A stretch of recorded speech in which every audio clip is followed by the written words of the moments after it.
എല്ലാവർക്കും നമസ്കാരം. മറ്റൊരു വീഡിയോയിലേക്ക് വീണ്ടും സ്വാഗതം. ഇന്ന് ഞാൻ പരിചയപ്പെടുത്തുന്നത് എൻ്റെ പ്ലാന്റ് കളക്ഷനിലുള്ള അഗത്തി ചീരയാണ്. അഗത്തി ചീര മിക്കവർക്കും പരിചയമുണ്ടാവും, വീടുകളിൽ വളർത്തുന്നുമുണ്ടാവും. എങ്കിലും ഇവിടെ വളർത്തിയപ്പോൾ എൻ്റെ സന്തോഷമെന്ന് എല്ലാവരുമായിട്ട് പങ്കുവയ്ക്കാമെന്ന് കരുതി.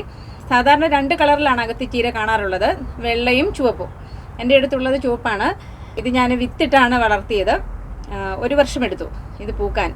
വളരെ പോഷക ഗുണമുള്ളതും പൂന്തോപ്പിലൊക്കെ ഒരു മനോഹരമായൊരു ദൃശ്യവും നൽകുന്ന ഒരു ചെടിയാണ് അഗത്തി ചീര. മനോഹരമായ പൂക്കളാണ് ഇവയുടെ. ഈ പൂക്കളും ഇലകളും ഇത് രണ്ടും ഭക്ഷ്യയോഗ്യമാണ്. ഞാനിത് നട്ടിരിക്കുന്നത് ക്യാനുകളിലാണ്. 1 വർഷമായി ഇത് വളർത്താൻ തുടങ്ങിയിട്ട്. 4 തൈകളുണ്ടായിരുന്നു എൻ്റെ അടുത്ത്. ഒരെണ്ണം പൂക്കാറൊക്കെ ആയിരുന്നു, പക്ഷേ നല്ല ചൂട് സമയത്ത് ഒരെണ്ണം നഷ്ടപ്പെട്ടു പോയി, ചീഞ്ഞു പോയി ഒരെണ്ണം. ഇപ്പം 3 എണ്ണമാണ് ഉള്ളത്. അപ്പോൾ ഇതിൽ ആദ്യമായിട്ട് പൂക്കൾ വന്നതിൻ്റെ ഒരു സന്തോഷത്തിലാണ് ഞാൻ എങ്ങനെയാണ് സംരക്ഷിക്കുന്നത് എന്നുള്ളതാണ് വീഡിയോയിലൂടെ വ്യക്തമാക്കുന്നത്. അപ്പോൾ നമുക്ക് കാണാം. അഗത്തി ചീരയെക്കുറിച്ച് മുൻപൊരു വീഡിയോ ചെയ്തിരുന്നു. കാണാത്തവർക്ക് വേണ്ടിയിട്ട് ഞാൻ ഡിസ്ക്രിപ്ഷനിൽ ലിങ്ക് കൊടുത്തേക്കാം. പ്രകൃതിദത്തമായ അനേകം പോഷകങ്ങൾ പ്രദാനം ചെയ്യുന്ന ഇലക്കറികൾ നമ്മുടെ ചുറ്റുവട്ടത്തിലുണ്ട്. അതിലൊരു പ്രഥമ സ്ഥാനം പിടിച്ചിരിക്കുന്ന ഒന്നാണ് അഗത്തി ചീര. അഗത്തിച്ചീരയെക്കുറിച്ച് പുരാതനമായ പല കഥകളുമുണ്ട്. ആയുർവേദത്തിലെ പ്രഗത്ഭ ഋഷിവര്യനായിരുന്ന അഗസ്ത്യമുനി നട്ടുവളർത്തിയ ഇലക്കറി ഇനമാണ് അഗത്തിച്ചീര എന്നാണ് പറയപ്പെടുന്നത്. അതുകൊണ്ട് തന്നെയാവണം സംസ്കൃതത്തിൽ അഗത്തിച്ചീരയ്ക്ക് മുനിദ്രുമം, മുനിതരു, അഗസ്തിദ്രുമം എന്നിങ്ങനെയെല്ലാം പേരുള്ളത്. വളരെ വേഗത്തിൽ വളരുന്ന ഒരു ചെടിയാണ് അഗത്തിച്ചീര. മുൻ വർഷങ്ങളിലൊക്കെ ഞാൻ ഇതിൻ്റെ വിത്തുകൾ ശേഖരിച്ച് നട്ടു നോക്കിയിരുന്നു, പക്ഷേ അന്നൊന്നും പിടിച്ചു കിട്ടിയില്ല. ഈ വർഷമാണ് അതെനിക്ക് പിടിച്ചു കിട്ടിയത്. നിലത്ത് നട്ടാൽ വളരെ വേഗത്തിൽ തന്നെ ഉയരം വെക്കുന്ന ഒരു ചെടി കൂടിയാണിത്. ഇവയുടെ ഇലകൾ ശ്രദ്ധിച്ചാൽ മനസ്സിലാക്കുവാൻ സാധിക്കും. ഏകദേശം ശീമക്കൊന്നയുടെ ഇലകൾ പോലെയാണ് ഇലകൾ. ഇലയുടെ അറ്റവും അടിഭാഗവുമെല്ലാം ഉരുണ്ടതായിരിക്കും.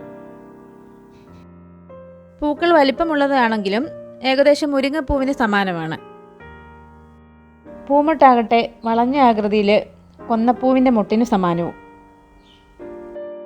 പൂമൊട്ടുകൾക്കും വിത്തിനും ഏകദേശം ബീൻസിൻ്റെ ആകൃതി കൂടിയുണ്ട്. പൂക്കൾ ശ്രദ്ധിച്ചാൽ നമുക്ക് മനസ്സിലാക്കാൻ സാധിക്കും. വലിയ 2 ഇതളുകളും 4 സഹ ഇതളുകളുമാണ് ഉള്ളത്. ഒരു പരീക്ഷണാർത്ഥമാണ് ഞാൻ ക്യാനിൽ കൃഷി ചെയ്ത് നോക്കിയത്. പക്ഷേ നന്നായി തന്നെ വളരുന്നുണ്ട്. ചാണകപ്പൊടിയും ഫിഷ് അമൈനോ ആസിഡൊക്കെയാണ് ആരംഭത്തിൽ കൊടുത്തത്. അടിവളമായിട്ട് ചാണകപ്പൊടി, ആട്ടിൻ കാഷ്ടമൊക്കെ കൊടുത്തിരുന്നു. സാധാരണ ചെടികൾ നടുന്ന രീതിയിൽ തന്നെയാണ് ഞാൻ നട്ടതും. ചകിരിച്ചോറ് മിക്സ് ചെയ്ത് കുറച്ച് ഇളക്കമുള്ള മണ്ണാക്കി അങ്ങനെയാണ് നട്ടത്. വളർന്നു തുടങ്ങിയപ്പോൾ സാധാരണ ചെടികൾക്ക് കൊടുക്കുന്നത് പോലുള്ള മറ്റ് പോഷകങ്ങൾ ലായനി രൂപത്തിലുള്ളതാണ് കൊടുത്തത്. കാരണം ഇതിൻ്റെ വേരുകൾ കുറച്ച് സ്പ്രെഡാകുന്ന രീതിയിലുള്ളതായതുകൊണ്ട് നമുക്ക് അധികം ഇത് കിളച്ച് നമുക്ക് വളമിടാനും ബുദ്ധിമുട്ടാവും. അതുകൊണ്ട് ഞാൻ ലായനി രൂപത്തിലുള്ളവയാണ് അധികവും കൊടുത്തത്. എങ്കിലും ചില സമയങ്ങളിലെല്ലാം കിച്ചൺ വേസ്റ്റുകളെല്ലാം കുഴിച്ചിടാറുണ്ട് സൈഡിലായിട്ട്. ഇലകളും പൂക്കളും എല്ലാം ഭക്ഷ്യയോഗ്യമാണെന്ന് ഞാൻ പറഞ്ഞിരുന്നല്ലോ. ഇലകൾ സാധാരണ രീതിയിൽ പൂക്കളെ അപേക്ഷിച്ച് നോക്കുമ്പോൾ കുറച്ച് ടേസ്റ്റിൽ കയ്പ്പരസമുണ്ട്. പക്ഷേ ഇത് തന്നെ കറി വയ്ക്കാൻ എനിക്ക് അത്ര ഇഷ്ടപ്പെട്ടില്ല. പരിപ്പ് ഒക്കെ കൂടെ അതിൻ്റെ കൂടെ കറി വെക്കുമ്പോൾ നമുക്ക് അത്രയൊരു അരുചി ഫീൽ ചെയ്യാറില്ല. പക്ഷെ പൂക്കൾക്ക് നല്ല ടേസ്റ്റാണ്. പൂക്കളുടെ ഭംഗി കൊണ്ടാവണം ഇവിടെ അധികം സ്ഥലങ്ങളിലും വില്ലകളിൽ ഇത് ചെടിയായിട്ട് വളർത്തുന്നത് കാണാറുണ്ട്.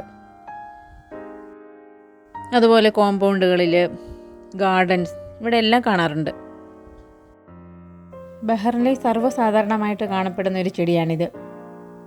ഷോപ്പുകളിലും ലഭ്യമാണ്. മാർക്കറ്റിൽ, ഷോപ്പിംഗ് മാൾ ഒക്കെ വിൽപ്പനയ്ക്ക് വയ്ക്കുന്നതായിട്ട് കണ്ടിട്ടുണ്ട്. ഈർപ്പമുള്ള തണുത്ത കാലാവസ്ഥയാണ് ഇതിന് യോജിച്ചതെന്ന് തോന്നിയിട്ടുണ്ട്. കാരണം ഇവിടെ വിൻ്റർ സീസണിലാണ് ഇത് പൂവിടുന്നത്.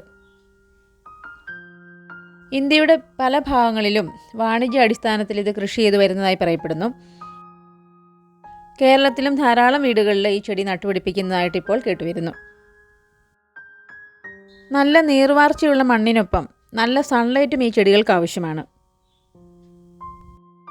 വെള്ളം ഒഴിക്കുമ്പോൾ നന്നായി തന്നെ ശ്രദ്ധിക്കണം. കാരണം കൂടുതൽ വെള്ളമായാൽ ചീഞ്ഞു പോകും. എനിക്കിവിടെ അങ്ങനെ ഒരു അനുഭവം ഉണ്ടായി. ചൂടുകാലത്ത് ഞാൻ കുറച്ചധികം തന്നെ വെള്ളം ഒഴിച്ചതാണ്.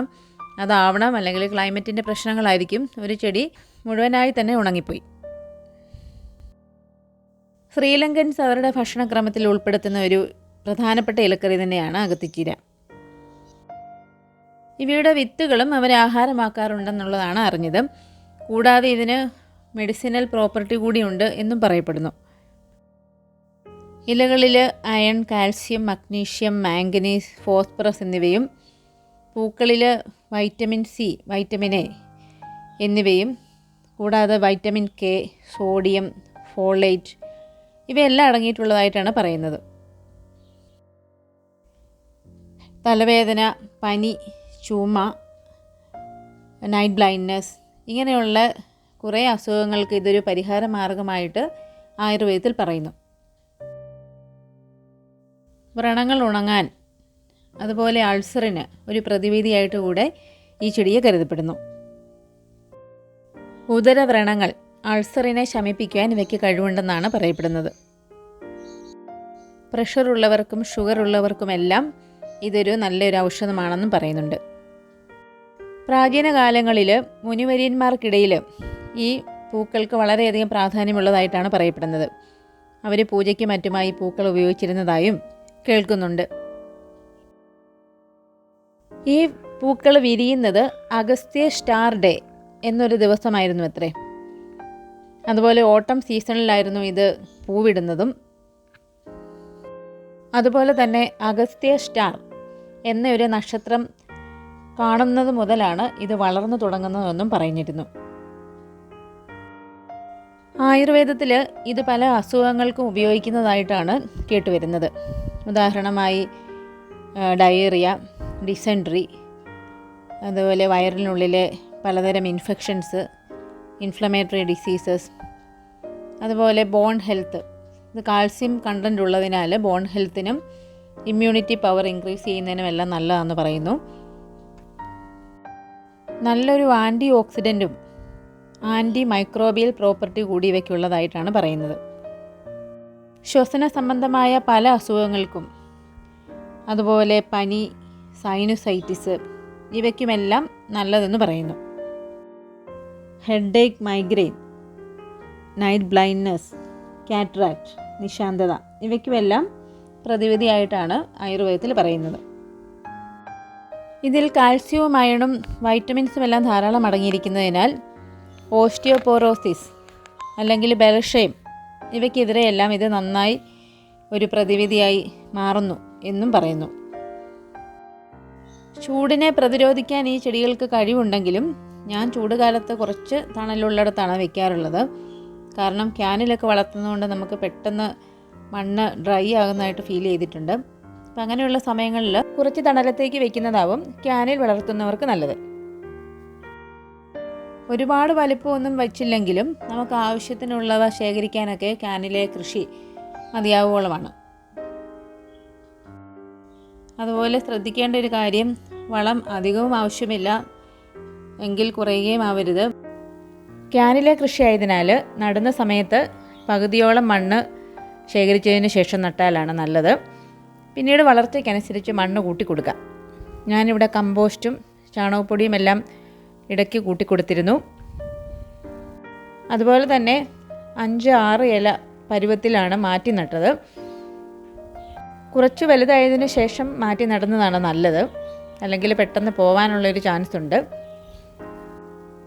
പറിച്ചു നടുമ്പോൾ ശ്രദ്ധിക്കേണ്ട ഒരു കാര്യം, വിത്തുകൾ തൈകളായി മാറുമ്പോൾ കുറച്ച് ദിവസങ്ങൾ ചെറിയ തണലത്ത് വയ്ക്കുന്നതാകും നല്ലത്. അല്പം ഉഷാറായി വന്നതിന് ശേഷം നമുക്ക് ചൂടുള്ള സ്ഥലത്തേക്ക്, വെയിൽ കിട്ടുന്ന സ്ഥലത്തേക്ക് മാറ്റി വയ്ക്കാം. നല്ല ചൂടുള്ള സമയങ്ങളിൽ പൂവിടാറില്ലെങ്കിലും ചൂടുള്ള ഈർപ്പമുള്ള ഒരു കാലാവസ്ഥയിൽ ഇത് നന്നായി വളരുന്നതായിട്ട് ശ്രദ്ധിച്ചിട്ടുണ്ട്. അതായത് ഇവിടെയുള്ള ജൂലൈ, ഓഗസ്റ്റ് മാസങ്ങളിൽ ഇതിൻ്റെ വളർച്ച നന്നായി തന്നെ കാണാറുണ്ട്. മൂത്ത ഇലകളേക്കാൾ ഇളം ഇലകളാണ് ഭക്ഷ്യയോഗ്യമെന്ന് പറയുന്നു. ഇലകൾക്ക് അല്പം കയ്പ്പരസമുണ്ട്. അതിനാൽ തന്നെ ഉപ്പ് ചേർത്ത് പിഴിഞ്ഞെടുത്ത് ഉപയോഗിക്കുന്നതാണ് കൂടുതൽ നല്ലതെന്ന് പറയപ്പെടുന്നു. തോരൻ ഉണ്ടാക്കുവാനും നല്ലതാണ്. പക്ഷേ ചെറിയ രുചിയുള്ളതുകൊണ്ട് എല്ലാവർക്കും ഇഷ്ടപ്പെടണമെന്നില്ല. മറ്റുള്ള ഇലകൾക്കൊപ്പമോ അല്ലെങ്കിൽ പരിപ്പ്, ചെറുപയർ ഇവയ്ക്കൊപ്പമൊക്കെ ഉപയോഗിക്കാൻ നല്ലതാണ്. ഇവയുടെ മൊട്ടുകൾക്ക് ഫ്ലമിംഗോ ബേർഡ്സിൻ്റെ കൊക്കുകൾക്ക് സമാനമായൊരു ആകൃതി ഉള്ളതിനാൽ ഇവയെ ഫ്ലമിംഗോ ബിൽ എന്ന ഒരു പേരിൽ കൂടി അറിയപ്പെടുന്നുണ്ട്. പച്ചക്കറികളിലൊന്നായ ബീൻസിൻ്റെ ഫാമിലിയിൽപ്പെടുന്ന ഒരു ചെടിയാണ് ഇതെന്നാണ് പറയുന്നത്. 2 നിറങ്ങളിലുള്ള ചെടികളാണ് പൊതുവെ കാണപ്പെടുന്നതെങ്കിലും മഞ്ഞ, നീല ഈ കളറിലുള്ളവയും ഉണ്ടെന്നാണ് പറയുന്നത്. പക്ഷെ ഞാനിതുവരെ കണ്ടിട്ടില്ല കേട്ടോ. 2 തരത്തിലുള്ളവയാണ് ഇതുവരെ ഞാൻ കണ്ടിരിക്കുന്നത്. വിത്തുകൾ നല്ല നീളം വയ്ക്കുന്നവയും കുറച്ച് ഫ്ലാറ്റായി തിന്നായി ഗ്രീൻ ബീൻസിന് സമാനമായിട്ട് കാണപ്പെടുന്നവയുമാണ്. ശാസ്ത്രീയ നാമം സെസ്ബാനിയ ഗ്രാൻഡിഫ്ലോറ എന്നാണ്. ഇംഗ്ലീഷിൽ ഹമ്മിങ് ബേർഡ് ട്രീ എന്നും അഗസ്ത എന്നും അറിയപ്പെടുന്നുണ്ട്. കൂടുതൽ വിവരണങ്ങൾ ആദ്യമേ ഞാൻ ചെയ്ത വീഡിയോസിൽ കൊടുത്തിട്ടുണ്ട്. അത് കാണാത്തവർക്കായിട്ട് ഞാൻ ഡിസ്ക്രിപ്ഷനിൽ കൊടുത്തേക്കാം. താല്പര്യമുള്ളവർക്ക് കണ്ടു നോക്കാം. വളരെ പോഷകസമ്പുഷ്ടമായ അഗത്തിച്ചീര എല്ലാവരും അവരുടെ കിച്ചൺ ഗാർഡനിൽ നട്ടു വളർത്താൻ പരിശ്രമിക്കുക. ഇപ്പോൾ നഴ്സറികളിലെല്ലാം ഇത് ലഭ്യമാണ്. പച്ചക്കറിയായും പൂന്തോപ്പിന് അലങ്കാരമായും ഒക്കെ നമുക്കിതിനെ ഉപയോഗിക്കാൻ കഴിയും. സ്ഥലപരിമിതിയുള്ളവർക്കും ക്യാനുകളിലൊക്കെ നട്ട് ടെറസിൽ, ബാൽക്കണിയിലൊക്കെ നട്ട് വളർത്താൻ സാധിക്കുന്ന ഒരു ചെടി കൂടിയാണിത്. എല്ലാവർക്കും ഈ വീഡിയോ ഉപകാരപ്രദമാകും എന്ന് ഞാൻ കരുതുന്നു. മറ്റൊരു വിഷയമായിട്ട് നമുക്ക് അടുത്തൊരു വീഡിയോയിൽ കാണാം. അതുവരെ എല്ലാവർക്കും നന്ദി, നമസ്കാരം.